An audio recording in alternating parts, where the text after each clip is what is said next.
Hello guys, this is Kate Extreme Vlogging at for today, meron po tayong pag-uusapan at doon po sa napangalap nating balita tungkol po sa mga social media influencer ng TikTok, Facebook at YouTube ay yes po, effective January 31, 2026, kailangan nyo pong kumuha ng permit sa government ng United Arab Emirates, okay?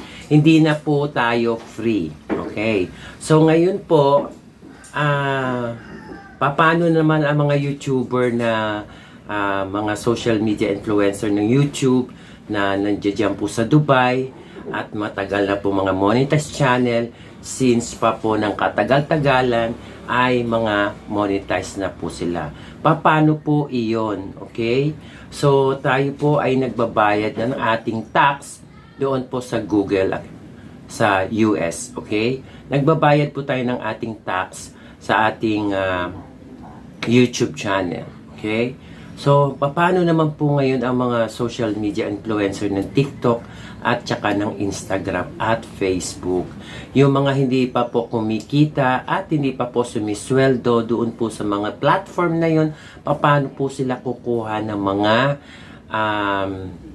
ito pong mga lisensya na to, okay? Yan po ay bagong inilabas po na United Arab Emirates para po sa mga social media influencer. So, hindi po kayo pwede mag-advertise, mag-post sa Facebook na kung wala po kayong lisensya, okay? Katulad po ni Queen Jade, si Queen Jade po ay licensed ng United Arab Emirates as a social media influencer. Ito pong ito pong taga Bulacan. Yes, si Milka. Yes, siya po ay licensee ng United Arab Emirates. So, yung mga social media influencer po ng Dubai ay may mga permit. Okay? Ang tanong ko, how about po yung iba na hindi po at walang lisensya? Okay? Katulad po ng mga maliliit nating mga social media influencer. Paano na po ito? Okay?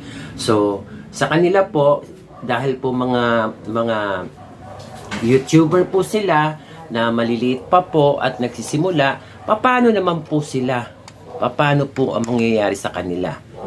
Na hindi pa po sila halos sumasahod pero kailangan po ng license po ang kanilang pagiging social media influencer. So ayan po ay napangalap natin sa United Arab Emirates.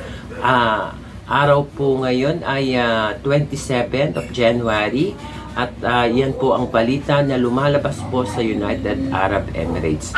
Ang tanong po natin sa marami, lahat po ba tayong social media influencer ng YouTube ay kailangang kumuha ng lisensya?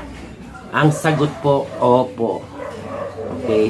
Kung kayo po ay kumukuha ng video dyan po sa loob ng Dubai para gawing content, yes po, lahat po tayo ay kailangang kumuha ng lisensya. Ayan. Good luck na lang po sa lahat po ng social media influencer po dyan sa Dubai na makakuha po ng lisensya sa gobyerno po ng United Arab Emirates. Ayan. Maraming salamat po at update lang po tayo dito po kay Kate Extreme Vlogging.